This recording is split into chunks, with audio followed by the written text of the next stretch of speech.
What if I told you there's a tiny, unassuming hatchback that packs the heart of a rally monster? It's small enough to lose in a mall parking lot, but underneath this compact shell is something wild. Built not because Toyota had to, but because they wanted to. It's a rally car disguised as a daily. It has a screaming turbocharged 3-cylinder and a manual transmission that was ripped straight from a World Rally Championship stage. And yes, it's all-wheel drive. This isn't just a hot hatch. It's a full-blown street-legal rally car. Meet the Toyota GR Yaris. Proof that size doesn't matter.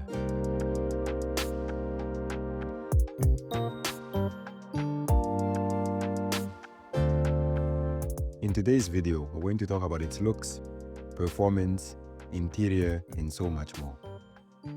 I'd like to say thank you to the amazing people over at Indongo Toyota.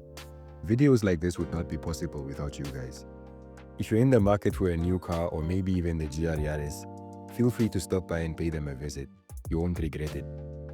Don't forget to say hi to Spotty over here as well. There's definitely nothing creepy about him. Okay, without further ado, let's get on with the review.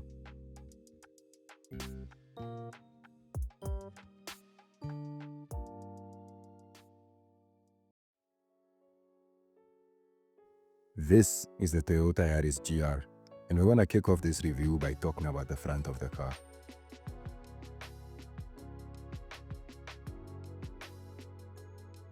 Up front, you get these LED headlights, which are daytime running as well. This is the Toyota badge, and the GR badge sits on the side of this massive grille. Next to the grille, you get this trim which sort of looks like carbon fiber, but it's actually not carbon fiber. But I can't complain because it really makes the front end of this car look even more menacing. This trim piece also holds your fog lamp, which really gives it more of a rally vibe. Now, on the sides of the grille, you get two vents which actually serve a functional purpose. Now, zooming out, you get to see just how aggressive the front end of this car looks. It may be small, but don't let that fool you. Along the sides, you get more GR badging, these gloss black mirror caps, and 18-inch alloy wheels. Gripping the brake discs are these red brake calipers with the GR logo on them. And wrapped around the wheels are these Michelin tires, which I'm sure will provide you with more than enough grip. Down here you get these massive side skirts which give the car that wide rally stance. However, they also help improve airflow down the side of the car. Up top, you get a carbon fiber roof. And yes, it's real. This makes me feel both happy and a bit surprised, but at the end of the day, all that matters is that this car can actually come with a carbon roof, which I think is really cool.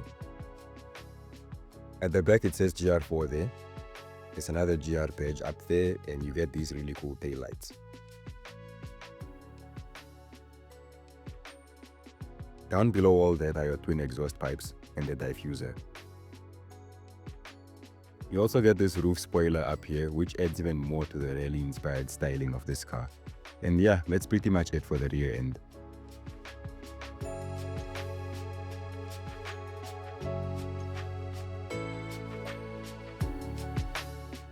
It's important to note that the GR Yaris was developed with input from Toyota's racing division, Gazoo Racing, and it incorporates learnings from their World Rally Championship program.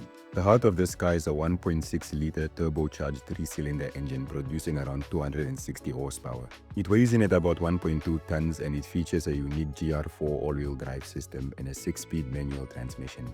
The GR4 system can variably distribute torque between the front and rear axles with a 60-40 split in normal, 30-70 in sport, and 50-50 in track mode.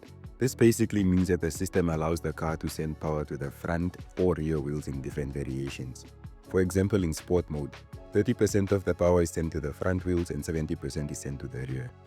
This allows you to do all sorts of crazy stupid things, if you know what I mean. Another thing worth mentioning about this car is just how wide it is. Just look at how far out that rear fender goes. This is not only exclusive to the rear though. The front gets the same treatment as well.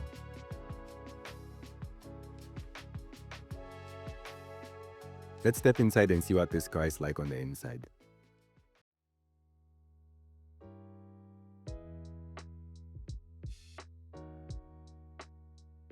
Almost immediately we have an issue. The first thing I noticed about the interior of this car is that it's so small. As you can see, my knees can't even clear the bottom of the steering wheel without touching it, let alone getting them to the other side. So this is gonna be an issue for tall people like me. So please keep that in mind, guys. I tried to move the seat even further backwards and it somewhat helped. It's not all bad though. It will most likely be different for you because of the fact that I haven't driven the car to get the full picture. I haven't even adjusted the seating position to fit my needs, so this is just the first impression.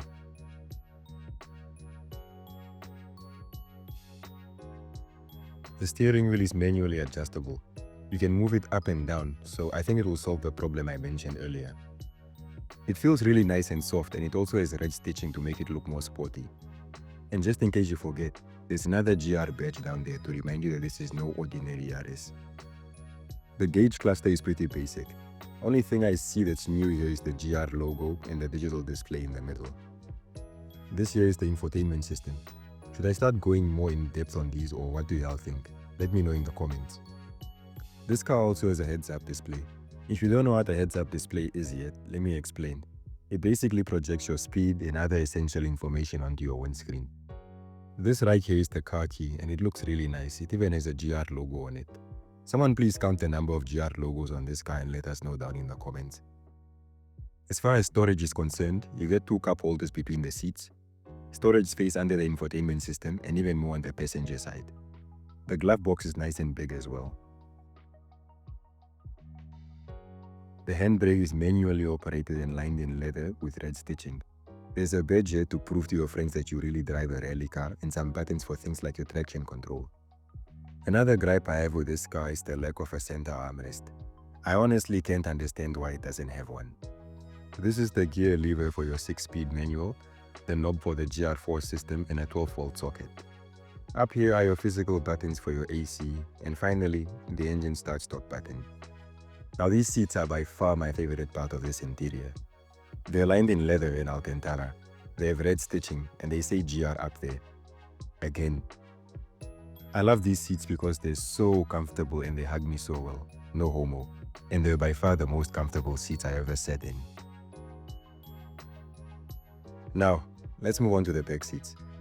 We're gonna find out whether or not it's a human rights violation to carry passengers over there.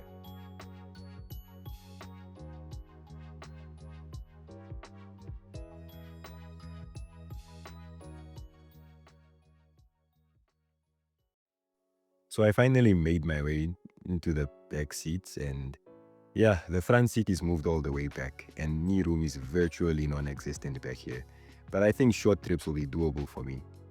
Judging by the fact that I'm a very tall individual, I can confidently say that my short kings will be okay back here. You get some armrests on the side, storage space down there, and the middle seat delete, or whatever this is. I forgot to mention that the headroom back here is not that great as well. But my short kings don't have to worry, it'll be fine back here.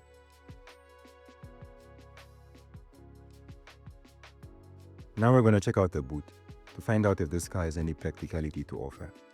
The boot is 174 liters in size and there are some tether points all around it. Under that floor mat is your battery, some tools, and 0 spare wheel. Like, you literally don't get a spare wheel in this car. This is your parcel shelf where you can put stuff like Stay Soft, and yeah, I think that seems pretty practical in my opinion. Now, this is how I know that this gym thing is paying off. Closing this boot lid was light work, like I didn't even feel it. I'm either getting stronger or I'm delusional, but I think I'm getting stronger.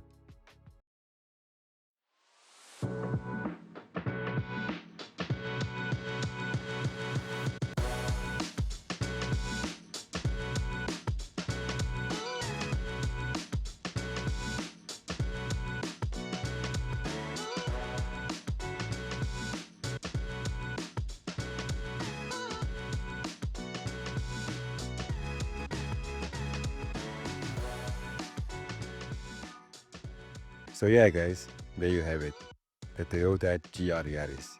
It looks really good, looks really fast, and has the numbers to back it up. It could be a bit more practical and refined, but wouldn't that defeat the purpose of all those GR badges? Like, you know, however many they are.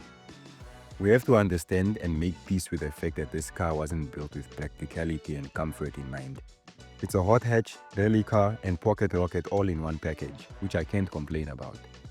It also has the added bonus of Toyota reliability, which makes it a solid choice. Thank you so much for watching. If you enjoyed today's video, don't forget to like, comment, subscribe, and ring the bell so you don't miss out on what's coming next. As always, I'll catch you in the next one.